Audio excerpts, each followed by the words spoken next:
রাস্তা নয়, যেন মরণ ফাঁদে পরিণত হয়েছে বাগমারা কুলাই যাওয়ার প্রধান সড়ক।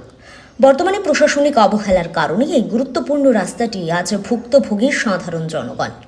একবিংশ শতাব্দীতে দাঁড়িয়ে যেখানে ডিজিটাল ইন্ডিয়া আর স্মার্ট ভিলেজের ঢাকঢোল পেটানো হচ্ছে, সেখানে পশ্চিম লালছড়ির এলাকাবাসী আজও বাগমারা থেকে কুলাই যাওয়ার একটা চলাচলের উপযুক্ত রাস্তার জন্য হাহাকার করছে জনগণ।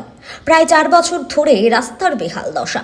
এটি যেন আর গ্রামীণ উন্নয়নের আওতায় পড়ে না, বরং রাজনৈতিক স্বার্থের নো ম্যানস ল্যান্ড। এই রাস্তা দিয়ে প্রতিদিন চলাফেরা করছেন বহু রোগী, গর্ভবতী মহিলা, ছাত্রছাত্রী। অবিলম্বে রাস্তাটি সংস্কারের দাবি উঠেছে স্থানীয়দের পক্ষ থেকে, না হলে প্রতিদিন এভাবে দুর্ভোগ পোহাতে হচ্ছে সাধারণ মানুষকে বলেই অভিযোগ। খারাপ আর কি, ডেলিভারি নিয়ে আইছে, মানে রাস্তাটা খারাপ হয়েছে। কোন জায়গা এটা?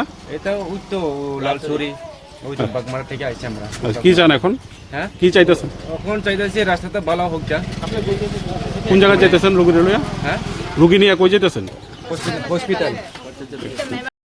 বিগত 20 হইতে 25 বছর তো আমরা আজকে খুলাই বাজার আসার পরে যে আজকের দিনে সকাল থেকে বৃষ্টির আবার পরে এই যে রাস্তার বেহাল রাস্তা, তো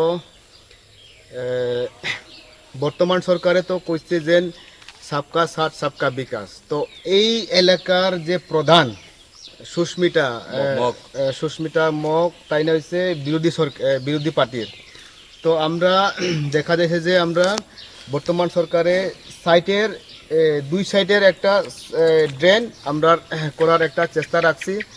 তো ওনার বক্তব্য, যদিও গ্রামবাসী বা অনুমোদন বা আমার কথার ছাড়া এই রাস্তা যদি হয়, তো আমরা এটা করতে পারতো না, যার কারণে আমরা বর্তমান সরকার বিজেপি সরকার আমরা এই রাস্তা আমরা করতে পারছি না, যার কারণে আমরা এই বাগমারা হইতে খুলাই বাজার, খুলাই হইতে বাগমারা এই বাজারটা, এই লালছড়ি রুটটা, এই রাস্তার বেহাল রাস্তা, যার কারণে আমরা এই জনসাধারণের সাথে আমরা এই সুবিধা অসুবিধা আমরা ব্যাকফি দিতে লাগে। সান্দন টিভি।